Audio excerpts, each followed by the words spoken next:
Златната гуска. Некогаш, многу одамна, во една далечна шума си живееше еден дрвосечач со своите 3 сина. Најмалиот син се викаше Петре и имаше најдобро срце. Но сите во семејството го потценуваа и го исмејуваа. Еден ден, најстариот син отиде во шумата за да исече дрва. Пред да тргне, мајка му подготви вкусна пита, му даде едно шише сладко вино и го испрати велејки му: "Па со среќа, синко, еве земи ја храната за да имаш нешто да каснеш и да се напиеш." По некое време младиот дрвосечач стигна до шумата. Тогаш пред себе забележа еден ситен старец со бела коса. "Добар ден, младо момче," му прозборе старецот. "Ке ми дадеш ли еден залак од питата и една голтка вино? Толку многу сум жеден и изнемоштен." Младиот дрвосечач го погледна старецот со строг поглед и му рече: "Ако ти дадам од мојата пита и од моето вино, тогаш ке нема доволно храна и доволно вино за мене. Па затоа, старче, бегај од мене и остави ме, бидејќи имам работа која треба да ја завршам." Тогаш старецот се оддалечи мрморејки си, а младиот дрвосечач со тврдо срце започна да сече едно високо дрво. Но не помина долго време, а одненадеж секирата му излета од раката и го исече толку длабоко што беше принуден да ги остави дрвата и да се врати дома за да ја преврзе раната. Но воопшто не помисли дека на овој начин го казнил старецот заради неговата скржавост. Другиот ден се спреми вториот син да оди во шумата за да насече дрва, откако и тој зеде со себе пита и шише сладко вино. Штом навлезе во шумата, го сретна ситниот старец кој му побара нешто да касне и да се напие. Исто како и неговиот постар брат, на најгруп начин го избрка старецот и не му даде од храната што ја носеше со себе. Но штом почна да сече, едно дрво со секирата си ја повреди ногата и беше принуден да се врати дома куцајки.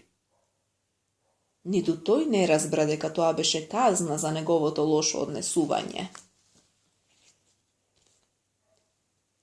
Другото утро малиот Петре му рече на татко му: "Дозволи ми да одам во шумата да исечам дрва. Ветувам дека ќе бидам многу внимателен." "Штом сакаш оди, иако не верувам дека ќе успееш," му одговори незаинтересирано татко му. Мајка му даде едно парче лепи малку пиво и го испрати по дрва.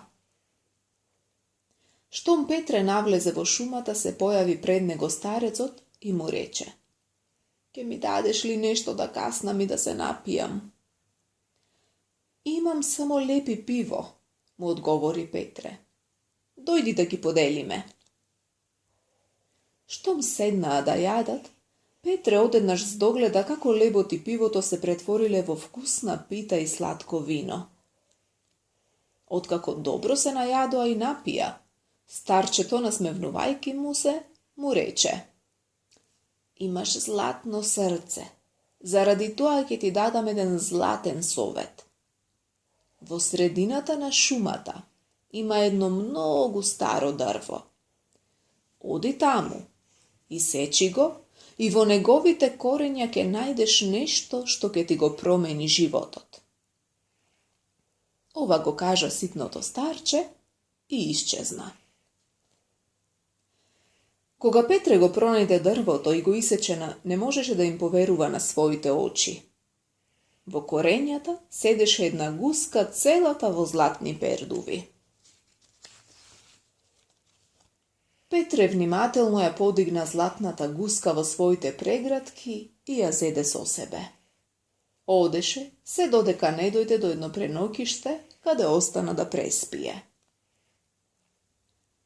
Собственикот на пренокиштето имаше 3 керки, кои, штом ја забележаа гуската, сакаа да скинат по еден од незините златни пердуви. Штом заспие странецов, ќе влезам во неговата соба и ќе грабнам еден пердув, рече најстарата. Така и се случи. Но штом девојката го допре златниот пердув, раката ѝ се залепи за гуската толку силно, што колку и да се напрегаше не можеше да ја одлепи. По малку време, во собата влезе и втората керка. Кога ја забележа сестра си залепена за гуската, се обиде да ја помогне. Но штом ја потргна, се залепи и таа за незе.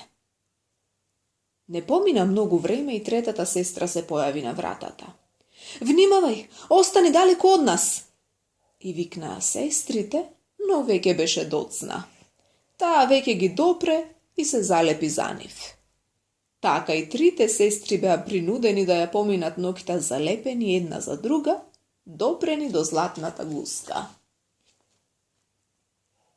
Кога другото утро Петре се разбуди, ја зеде златната гуска во својата преградка и излезе на улица незаинтересиран за трите девојки кои беа залепени за неа.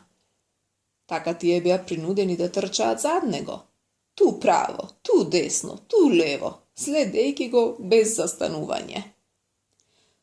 По извесно време поминаа покрај една црква. Кога попот ги забележа трите девојки како трчаат зад Петре, многу се налути. Не ви е срам така да трчате за ова момче? Им викна тој и им приде поблиску за да ги отстрани. Но штом ја испружи својата рака, и тој се залепи за нив, па беше принуден и тој да трча зад Петре. Значи така, трите девојки и попот трчаа преку нивите, следејќи го Петре и неговата гуска. Двајца земјоделци кои ги видоа како поминуваат, се обидоа да ги одвојат, но единствено што успеа беше да се залепат и тие за нив. Така Петре одеше и одеше се додека не дојде до еден град. Царот на тој град имаше една керка која цело време беше тажна, па затоа беше ветил дека принцезата ќе ја омажи за оној што ќе успее да ја насмее. Кога Петре помина пред палатата, принцезата стоеше на балконот. Таа ги забележа и целата гледка и се виде толку смешна, што почна да се смее без престанување. Царот радосен му се заблагодари на Петре и му ја даде раката на својата керка. Неколку дена подоцна направија свадба, на која се веселеше целото царство.